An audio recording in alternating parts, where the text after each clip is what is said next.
Assalamualaikum warahmatullahi wabarakatuh. Selamat malam, selamat berjumpa dengan podcast Nahdoh.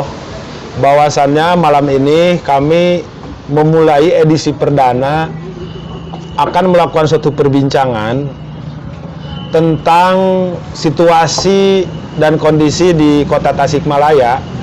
Dalam hal ini karena Nahdoh sendiri adalah salah satu official media Nahdlatul Ulama Kota Tasikmalaya, makanya saya Jani, tema yang akan kita angkat hari ini itu pemimpin Nahdiyin. Kenapa kita mengangkat itu? Karena mau tidak mau orang NU atau NU secara organisasi akan ikut andil atau terseret atau mengikuti arus tentang situasi politik nanti 2024 yang menyeluruh, bukan hanya di Kota Tasikmalaya tapi Indonesia. Dan untuk malam ini kami mengundang salah satu pengurus NU Kota Tasikmalaya di Lembaga Seni dan Budaya Muslim, yaitu Saudara Bapak Kiai Aan Farhan. Dan bagi warga Tasik, khususnya para budayawan atau semen, tentu tidak asing lagi. Dan sebelum kita mulai, kita rehat dulu, ada iklan dari Bringkon. Oke pemirsa Nahdoh, podcast Nahdoh, bahwasannya kita sambil pesan kopi. Dan inilah beliau, Pak Kiai Aan. Apa kabar Pak Aan? Alhamdulillah sehat. Nah, Kamana wae? Ayah. Pak Aan, Keliling terus. sesuai dengan tema hari ini yaitu pemimpin Nahdiyin. Nah, apakah Pak Aan sendiri dalam pandangan baik sebagai masyarakat biasa ataupun sebagai lembaga di Nahdlatul Ulama Kota Tasik, sudah merasa nggak Kota Tasik ini dipimpin oleh seorang Nahdiyin, ataupun minimal walaupun dia bukan seorang Nahdiyin tapi dia pro Nahdiyin gitu? Ya baik. Jadi pertama mungkin kita harus mendefinisikan dulu apakah pemimpin Nahdiyin di sini pemimpin untuk wali kota di 2024, pemimpin dari Nahdiyin untuk kepemimpinan pemerintahan kota. Nah, sejujurnya kalau kita melihat dari beberapa wali kota yang yang lama atau yang lalu, taruhlah dari zamannya Pak Bubun, dari zamannya Pak Sarip, kemudian Pak Budi, kemudian Pak Yusuf, emang semua itu punya targetan tertentu ke Nahdiyin di bawah. Tetapi ada kekurangan dari semua pemimpin itu. Biasanya Nahdiyin ini, kalau bicara Nahdiyin kan kita berbicara umat ya. Biasanya Nahdiyin ini hanya dijadikan sebagai alat saja. Artinya dia pas pemilihan selalu orang-orang atau para calon pimpinan di Kota Tasik itu mengaku sebagai Nahdiyin. Baik itu dalam kalau ada calon wali kota yang tidak masuk struktur, pasti mengakunya saya juga Nahdiyin, tapi kotor, ada juga kan yang begitu. Nah, apakah dalam hal ini kaitannya Nahdiyin dalam arti ini, kalau Nahdiyin dalam arti kultur, memang semua mengharapkan bahwa pemimpin itu dari kalangan Nahdlatul Ulama.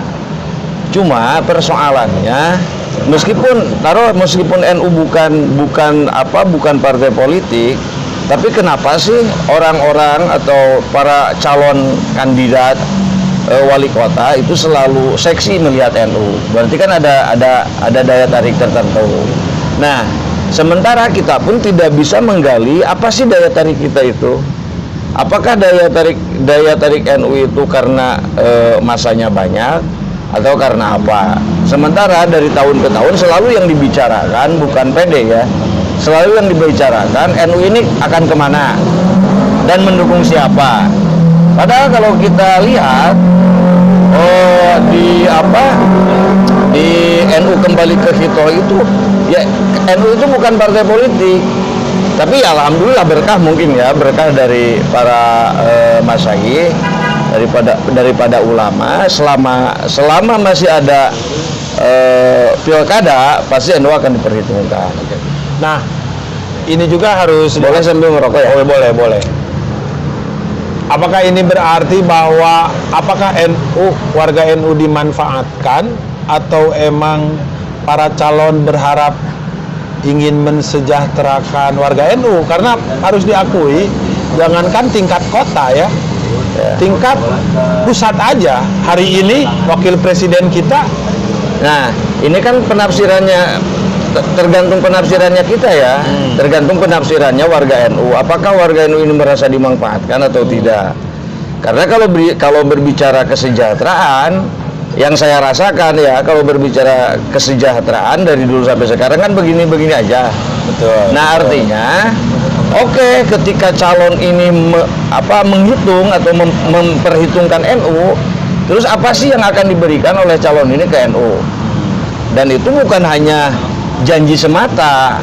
Dan yang kita butuhkan itu sebetulnya kalau mau ideal, bukan hanya sekarang umpama ngasih duit untuk konsolidasi, bukan itu sebetulnya, tapi dari mulai berbicara tentang kemajuan NU, kemajuan Kota Tasik lah terutama, karena kita pun tidak mau kalau kita umpama mendukung salah satu calon ya, umpama ketika dia jadi wali kota ya NU pun tidak merasa bahwa harus NU saja yang diperhatikan, tapi kalau sudah jadi wali kota kan milik masyarakat Kota Tasik kan, cuma memang harus mencekolot nomornya kudu yang mulang tarima lah.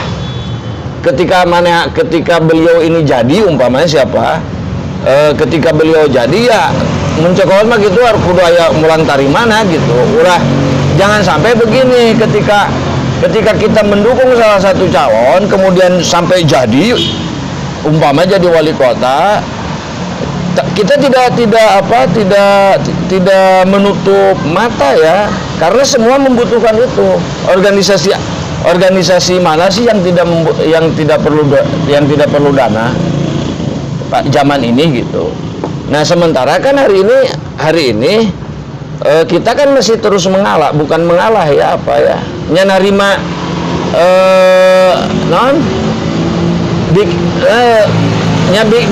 bikismatil wali gitulah. Bikismatil wali kota gitu. Aku masak di beren. Betul kan jadi gitu. Oke, saya paham. Tadi intinya gini, kalau selama ini sejak Kota Tasik mekar 2021 kita itu selalu mendukung. 2001 mendukung bukan mengusung kan? Ya bukan mengusung. Mau tidak mau gini, contoh di era Pak Bubun itu didukung oleh PKB. Ya. Termasuk ketika era Pak Sarip dengan Pak Dede, ya itu ada kontribusi warga NU juga. Terus Pak Budi dan Pak Dede apalagi. Ya. Dan agak terpolarisasi menarik itu pilkada kemarin ya 2017. Ya. Nah, berarti gini, selama ini warga NU itu menitipkan aspirasinya seolah ke orang lain. Kan itu harus diakui. Karena kalau warga NU dalam artian jamiah, pengurus, dia pasti akan merasakan pahit getirnya bagaimana menjadi warga NU di pinggiran, menjalankan organisasi, termasuk berharap-harap akan kesejahteraan.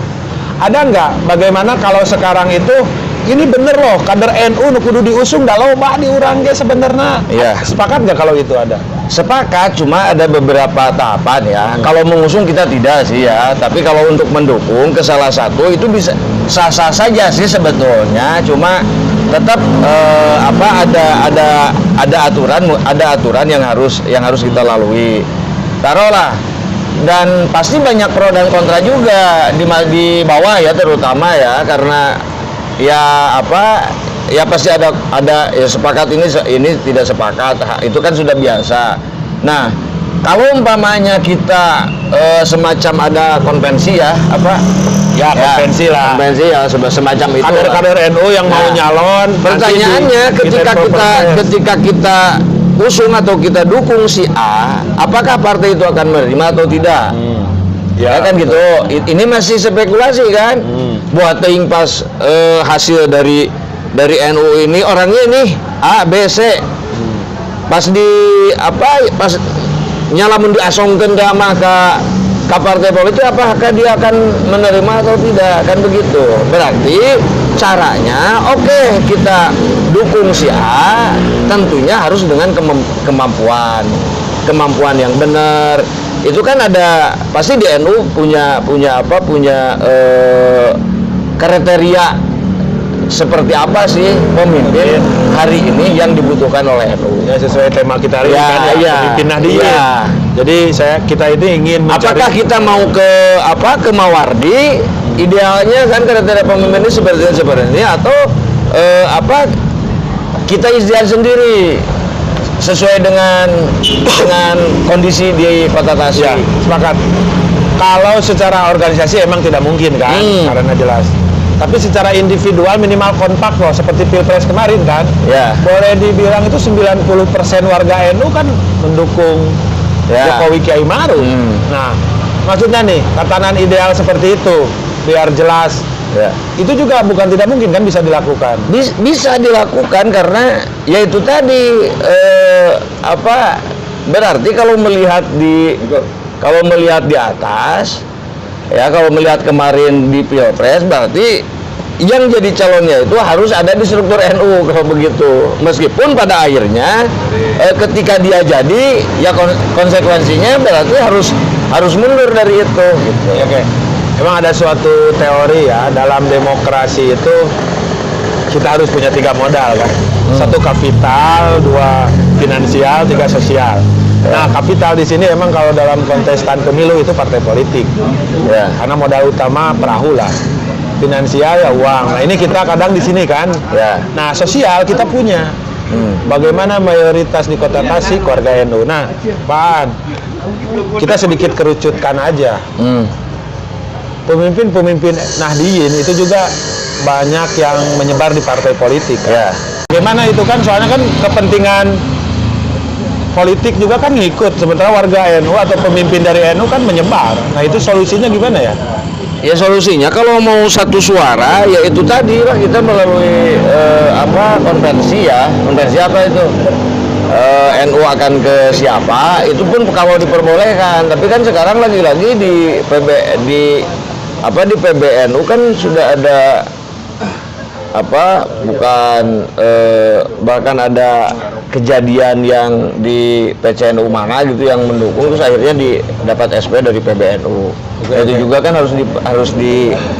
harus dipikirkan juga. Mungkin nggak tahu ya saya, kalau NU secara organisasi sih tidak akan mungkin itu mendukung A, B, C, D. Cuma kalau di grassroots atau RU secara keseluruhan mungkin saja itu sangat bisa lah. Soalnya dan peluang itu mungkin terbuka untuk siapapun. Tetapi ya itu tadi lah, peluang itu terbuka untuk siapapun. Tapi kuncinya bagaimana ini bisa diraih untuk satu tujuan adalah memenangkan pilkada. Soalnya gini kan, itu akan menjadi persoalan nanti. Karena Kiai Maruf juga solusi dari berbagai kepentingan politik warga NU yang di partai politik itu kan, ada yang di Golkar, di PKB, di PDI Perjuangan, di P3 kan gitu, termasuk di partai lain lah. Akhirnya kan karena Kiai Maruf gak berpartai, solusinya itu. Nah, bisa nggak diterapkan di Tasik? Gitu? Bisa, cuma tetap ya kita melihat lawan atau melihat kandidat ini ada berapa kan gitu. Kalau head to head seperti kemarin ya mungkin saja bisa itu dilakukan. Tapi itu kan alamiah ya, model-model kemarin Pilpres itu kalau menurut saya ya alamiah itu. Jadi memang alam menginginkan seperti itu. Nah, mudah-mudahan di pilkada sekarang Kota Tasik itu begitu, berlaku alamiah. Cuma tetap aja kan sebagai makhluk politik ada ikhtiar-ikhtiar yang memang harus dilalui gitu. Seolah kan pemimpin yang lahir dari skenario Allah kan. Ya. Emang siapa yang menyangka kan Kiai Maruf jadi mudah-mudahan tadi yang disebutkan itu ada yang jadilah. Nah, kunci para calon sendiri anggap saja itu skenario 1 kan. Ya. Skenario 2 itu ada kader yang diusung partai dan serius. Ya. Karena kan gini, misal gini, Pak Agus Wahyudin jelas pengurus LBH NU. Ya. Kang Nurul sama di lembaga apa aset ya. Ya. Pak Muslim di lembaga ekonomi yang PDIP. Pak Wahid juga PKB kan. Ya. Belum lagi yang lain lah gitu kan. Nah, seandainya mereka itu kan karena udah punya modal kapital itu, partai politik. Nah, solusinya gimana ya agar tidak bentrok nanti? Karena tujuan utama ini kan untuk warga NU gitu. Nah, memang ini kan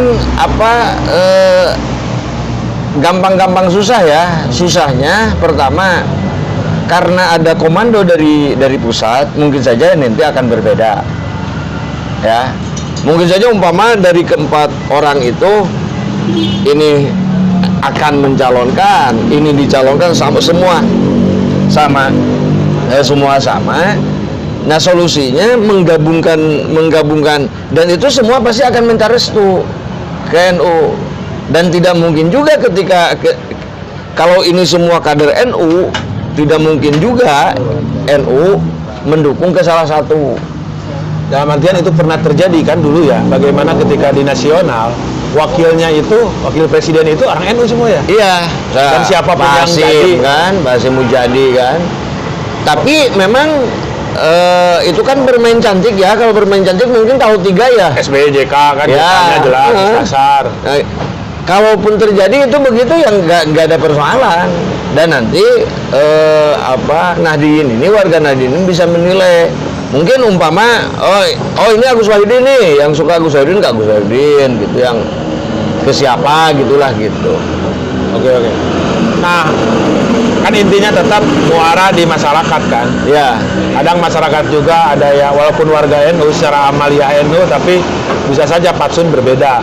Saya yakinlah masyarakat warga Nahdien sudah paham dan sudah pintar lah untuk milih A atau B atau siapalah gitu. Karena memang dengan pendekatan silaturahmi ke pengurus MWC, silaturahmi ke warga Nahdien secara keseluruhan, itu dia juga akan mengerti sendiri ranting gitu. Jangan sampai kan pernah ada kejadian di salah satu ranting ya, ada 2 baliho gitu, di bawah inginnya baliho A, karena ada instruksi dari sini, akhirnya yang instruksinya juga kan bukan pimpinan organisasi, akhirnya dibuka semacam itu kan terjadi.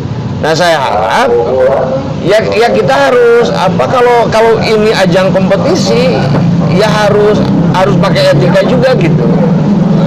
Nah, ini yang sering dilupakan oleh para kandidat karena memang ini politik. Mungkin ketika saya berpolitik kemudian memakai etika, bisa jadi lawan politik saya itu tidak memakai etika, kan bisa jadi begitu. Dan itu biar masyarakat yang menilai.